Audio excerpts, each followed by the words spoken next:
இன்று எங்கள் வீட்டு சமையல் வந்து சுட சுட ரைஸ் குக்கரில் சாப்பாடு,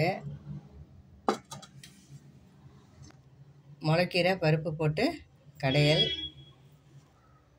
இந்த பக்கம் வந்து கருணக்கிழங்கு வறுவல். சூப்பராக ரெடி ஆயிடுச்சு. இது நல்ல டேஸ்டியாக இருக்கும். வெறும் கடுகு தாளிச்சிட்டு கருணக்கிழங்கு சின்னது இந்த மாதிரி துண்டாக போட்டுட்டு நல்லா வதக்கிட்டு மிளகாத்தூள், மஞ்சத்தூள், உப்பு, பெருங்காயம், கொஞ்சம் கரம் மசாலா, கருவேப்பிலை போட்டு நல்லா வதக்கிட்டு கொஞ்சமாக தண்ணி ஊற்றி சிம்மில் வச்சிடணும். வெந்ததும் நல்லா ட்ரை பண்ணி இறக்கிட வேண்டியது தான். இதுதான் இன்றைக்கி சமையல் எங்கள் வீட்டில். இது கூட வந்து ரசம், தயிர், ஊறுகாய், அப்பளம், எக்கெல்லாம் வந்து அவங்கவுங்க இஷ்டப்படி போட்டுக்குவாங்க. தேங்க்ஸ் ஃபார் வாட்சிங்.